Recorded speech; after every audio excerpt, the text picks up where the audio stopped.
So obviously we're not in Izu right now. We are in Tokyo! The camera was completely inaccessible today. It was because we went kayaking. Yeah, so this camera is great for pretty much everything. Except water activities? Yeah, it's not waterproof. So we were limited to the GoPro. GoPro, kind of. But we forgot the waterproof backing to the GoPro. So we were really limited to the phone. Yeah. In the morning, we walked from our Airbnb to the bus stop, which is only like a minute away. But we saw that we missed the bus by like 4 minutes or 5 minutes? I think it was 3 minutes. And then we're like, the next bus doesn't come until 9:35 or something. 9:36. And our appointment was at 9:30. Yeah, our appointment at the train station area to meet with the person who was going to drive us to the beach. But so we were like, oh no, we have to walk. So we're like, oh, let's go. So we start walking, and about 5 minutes into the walk, we see another bus pass. A bus passes us. And then we see another bus pass, like 5 minutes after that. I'm hoping that it was just another bus. Yeah, we're not sure what was going on. But we did make it on time to get to our like tuk-tuk. Yeah, tuk-tuk. Oh, okay. We brought all our luggage, or our backpacks, and we had to put it in a coin locker at the station. Then we got a water bottle, and then we went in the tuk-tuk thing. The tuk-tuk was fun. It was weird to be in there. I feel like that was an adventure itself. It was really bumpy, and he was going fast. Yeah, it was going way faster than I thought. Like we've been in a car in Japan, but not. I've never been in a tuk-tuk in my life. So, and that was just like, I thought it would be, slow. And he's like, nope. He's like zooming around all the cars and like even on the side streets. It was crazy. What was kind of sad about that is he basically took us to where we started walking. Yeah. So technically we could have just met him there. Yeah, we could have hung out at the beach instead of walking for half an hour and then having to drive over. Yeah. But once we got there, it was actually some Australian guys that were there. It confused me because I thought they were tourists and they were going to be going on the kayaks or whatever too. But no, they were running it. Okay, kind of. It was a little strange. They were working there. Yeah. But they were really friendly. They helped us out. It was kind of weird that they only gave us one paddle. Yeah. And they were kind of confused about that too. The two Australian guys the two Australian guys were giving us two paddles. And then because we were in the same canoe thing, kayak thing. The Japanese man, no, just one. And they even asked him, they looked at him like, why? Yeah. But I have no idea. Yeah, so that was kind of weird. It was a two-person canoe, or kayak, sorry. Kayak. Two-person kayak, and they only gave us one paddle. Which meant it was all Justin. Yeah. That was pretty tiring. But it was cool. We got to kayak out into the ocean, which I've never done before either. We've only done that like kind of like a little like sea area, like in like little canals or something. Yeah, canal. But not the open ocean. Not the ocean. I was like, oh no, is it gonna like drag us out to sea? We had life vests though, so that was good. Yeah. We ended up kayaking out for a little bit, and then we saw a beach where a bunch of people were like in floaties and I've never seen that before because at least at our beaches or the beaches we've been to, the waves are way too big. And here it was just calm. It was like in a little maybe like a cul-de-sac. That's the word I'll use. It was you know what I mean, I think. It was closed in on all sides, so not really waves could come in.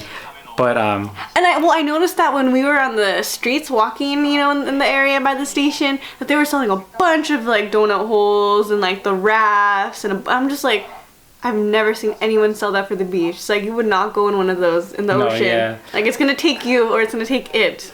But no, everyone's just chilling on it. And the water is blue, like just blue. It's so nice to look at. So at that beach we docked our kayak because we wanted to go snorkeling. Yeah, it was super awesome because originally we were going to do kayaking and snorkeling but as a group session. But all the group sessions that we found were sold out. Yeah, okay, so we went to the station to be redirected to a tourist information center. Oh, and water sports tourist information center. And it was like a 20-minute walk from the station. Yeah, luckily we went. Yeah, well, I think it was less of a walk than that, but we got lost. The directions were not good.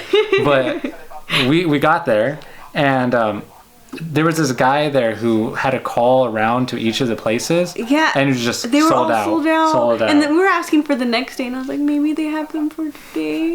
Nope. No, nothing. So I was like, we planned our trip around this area, you know? And so I looked at him, I'm like, can we just rent a kayak? And he looked so confused. And he's like, this is the first case. And so he starts looking around his book a little bit, and he finds a place for us. And I thought it was strange too, because when I was looking online, I couldn't find anything about renting kayaks. There was no information. But he found someone for us, and it was kind of strange. He told us they would meet us at the station just how at they 9:30, and he was saying that the guy didn't really know a lot of English. Yeah, so we were worried about it, but it worked out a lot better because it was one kayak, 2 people for $70 versus $70 each for a tour package, and we got the kayak for 2 hours. But we didn't think we were getting the snorkeling equipment with that. Yeah, so we were getting in the kayak, and then do you notice them like on the? Yeah, I saw it was like in a bucket, and I was like, "Do you rent snorkeling equipment?" And he just gave it to us. Yeah, no extra charge, anything. They just gave it to us. I was like, I want to see some fish.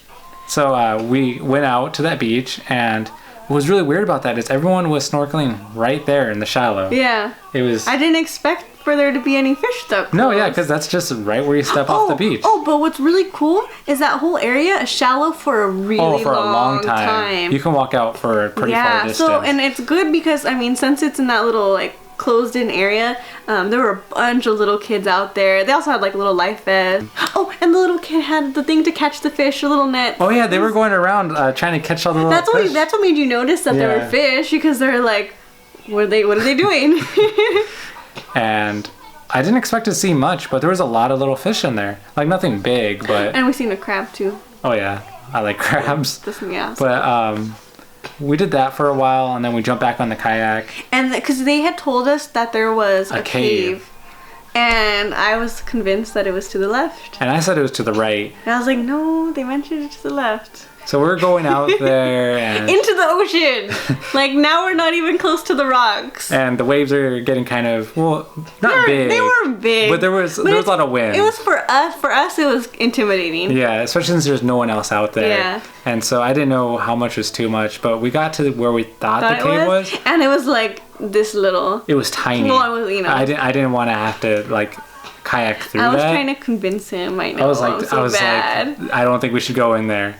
And so I said we should probably go back to where we started. And it was already almost time for us to go back anyways. We were at our last 30 minutes. And so we kayaked back to where we started and to ask them is there a good place to see fish or... And then the guy got on a paddleboard and he's like, I'll show you. And I'm just like, we only have 15 minutes left. Like, you're going to go take us out there? So he took us all the way out to the spot. All the way out. We would not have gone that far. All the way out. And he told us to get off the kayak because there's some fish. Which was scary because... It was just out in the middle. Ocean. But we had life vests, so I was like, okay. I just plopped into the water and I'm all doggy paddling. But it was cool. They were these neon blue fish. They were, they almost glowed in the water. Yeah, it was pretty cool. It was cool to see them. That was all the fish that were there, though, besides the ones we saw earlier. Yeah, I had seen a bigger fish when we were at the beach, sandy area, but that was cool. And then after we got back on the kayak, and we were already past our time. Yeah. And he's like... it was late. No, it was late. He turns to us and he's like, do you want to see the cave? Oh, no, he asked, he's like, are you tired? Oh, yeah, are you tired? And I didn't feel tired at that moment, but I said no, and he's like, do you want to see the cave? We're are we able to? Yeah, is that okay? I was like, if we have enough time. And he's like, don't worry about it. Go ahead. So he brought us to the cave, which was another 30 minutes from there. We had a kayak for 30 minutes to get to the cave. Remember, this is all Justin. And it was worth it, though. That cave was really cool. Oh, wait, I'm so sorry. Okay, when we had went with him, Justin went to the front of the boat. Oh yeah, I can't paddle on the front of the boat. We kept turning. We were just going in circles. I could not straighten the kayak at all. Because he's getting all far away. And we're just going in circles. We're going in circles. So we switched spots in the middle of the water, so I came in the back again. Yeah. We got to the cave. So we got to the cave, and it was awesome. I was so glad that you asked him. No, yeah, it was worth it. the cave was big, and you could like, it seemed like you can go even further, but we only went through the first part of it. Yeah, because there was another, I guess, people like waiting for us after. But we didn't. When we got closer, we seen something moving in the cave, and we were like, "What is that?" We thought it was an animal. He thought it was an animal too. Yeah. But it was just some guy snorkeling. Cool. Yeah, it was another guy snorkeling.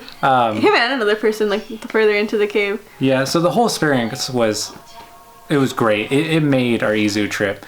So if you go to Izu, the 7 waterfalls are nice, but the kayaking is so much better. That's where it's at. And go to them. It was Izu Island Club. Yeah, Izu Island Club. You can't find there's anything on the internet. Yeah, you can't really find anything about them, but go to that like water sports area.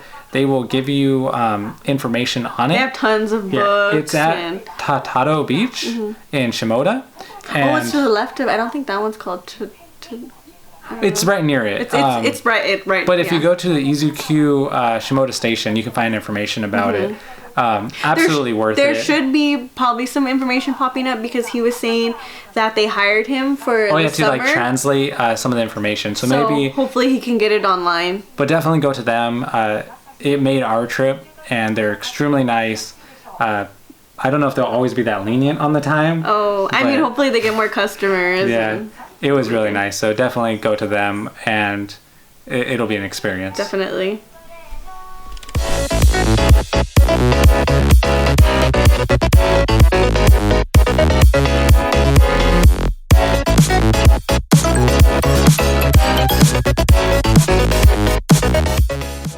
The water keys.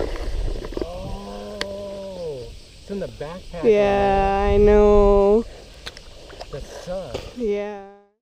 Hi, if you liked our video, give us a thumbs up. Or if you'd like to see more of our videos, you can click here to see our last video. And if you want to keep updated with future videos, subscribe below.